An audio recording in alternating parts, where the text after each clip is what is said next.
Selamat datang kembali. Oke, kali ini kita mau bahas sesuatu yang penting banget nih buat pemimpin atau calon pemimpin. Topiknya itu menemukan gaya kepemimpinan otentik Anda. Nah, sumber-sumber kita kali ini banyak banget menyoroti soal kesadaran diri. Kenapa itu krusial banget gitu kan? Iya, betul. Jadi, ya tujuan kita bareng-bareng ini mau coba bedah lah. Gimana sih caranya biar bisa nemuin gaya kepemimpinan yang bener-bener gue banget gitu, tanpa ya kejebak omongan orang luar mulu. Setuju, setuju. Kadang ekspektasi luar itu suka bikin kita nggak jadi diri sendiri ya. Nah, itu dia. Oke, kita mulai aja ya. Kepemimpinan otentik itu sebenarnya apa sih? Kan bukan cuma jabatan aja kan? Betul banget.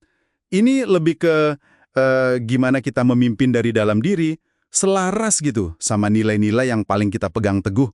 Dan seringkali pemahaman ini munculnya itu dari kita ngelihat lagi perjalanan hidup kita sendiri loh. Oh, jadi dari cerita hidup gitu ya? Iya, pengalaman-pengalaman unik kita itu kan yang ngebentuk cara pandang kita. Dan itu bisa jadi sumber kekuatan otentik yang, wah, kuat banget. Menarik, menarik. Kayak contohnya Daniel Vasella ya, yang dulu CEO Novartis.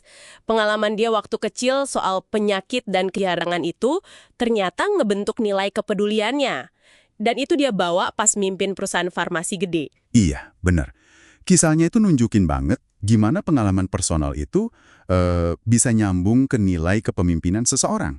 Nah, cerita hidup sama nilai-nilai itu nyambungnya ke kesadaran diri tadi. Ah, oke. Tanpa sadar diri yang oke, ya susah mau otentik. Kenapa?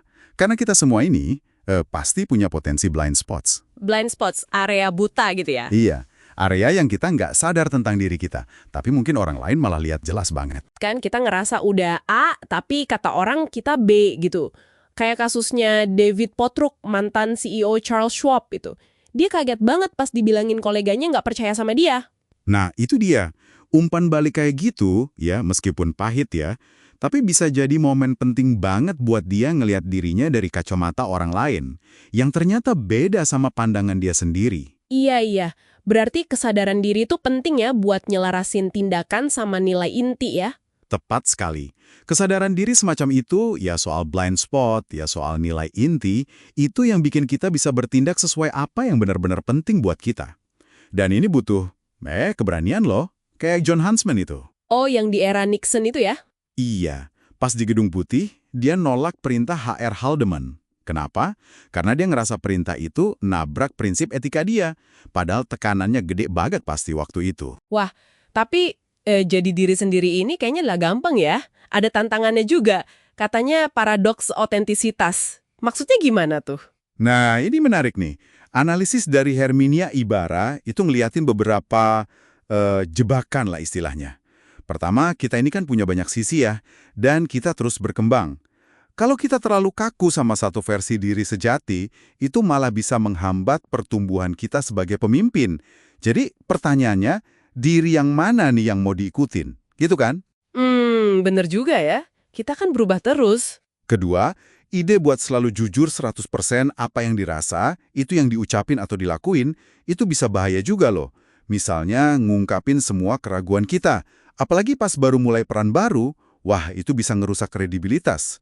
Ada contohnya tuh, manajer namanya Cynthia. Kenapa dia? Meyakinkan gitu. Oke. Terus yang ketiga? Ketiga, nilai-nilai yang kita bentuk dari pengalaman masa lalu, itu mungkin udah nggak relevan lagi. Atau malah jadi bumerang buat tantangan baru. Contohnya, gaya mimpin yang dulu efektif di tim kecil, mungkin malah jadi penghambat pas kita naik ke posisi strategis yang lebih tinggi. Intinya, otentisitas yang kaku itu malah jadi nggak otentik karena nggak adaptif. Oke, jadi ada paradoksnya, ada jebakannya. Berarti nggak bisa cuma sekedar ya udah jadi diri sendiri aja gitu ya. Terus gimana dong cara ngembangin otentisitas yang lebih dinamis dan efektif? Nah, kuncinya itu ada di eksperimen. Berani mencoba perilaku dan gaya kepemimpinan yang baru. Secara aktif. Jadi ini bukan cuma mikir ke dalam, introspeksi atau insight doang, tapi lebih ke outside. Outside, maksudnya? Belajar dari tindakan nyata, dari pengalaman di luar diri kita. Coba hal baru, lihat dampaknya, terus belajar dari situ.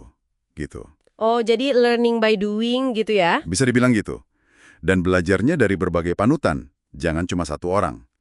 Ambil aja elemen-elemen yang klik sama kita, dari orang-orang yang kita kagumi, terus kita adaptasi jadi gaya kita sendiri. Jangan niruplek satu orang. Contohnya ada nggak? Ada. Misalnya eksekutif yang nyoba aturan nggak boleh pakai PowerPoint pas presentasi. Tujuannya biar dia belajar ngomong lebih dialogis, lebih improvisasi. Dan ternyata dia belajar banyak dari situ. Wah, keren tuh eksperimennya. Dan satu lagi yang penting, jangan terpaku sama satu cerita paten tentang diri kita. Biarin aja narasi pribadi kita itu berkembang seiring pengalaman baru. Diri otentik kita itu kan hidup, bertumbuh. Ini nyambung juga dong ya sama soal kerentanan tadi. Tapi konteksnya beda nih, bukan yang rusak kredibilitas. Lebih ke berani nggak sempurna gitu. Nah, tepat sekali.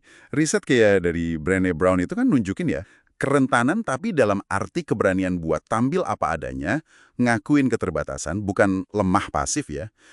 Itu justru jadi fondasi hubungan yang kuat. Oh iya. Kalau kita pura-pura sempurna terus, itu malah kayak bangun tembok sama orang lain.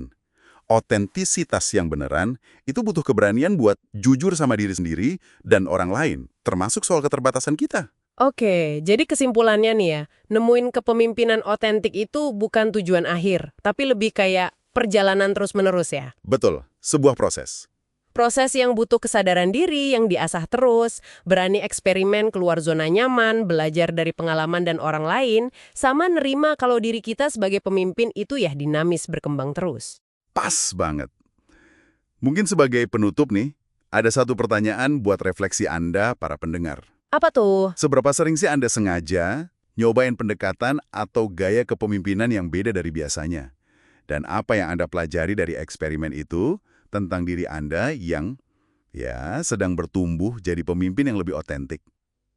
Pertanyaan bagus tuh buat direnungkan. Silakan direnungkan, sampai jumpa lagi di pembahasan kita berikutnya ya.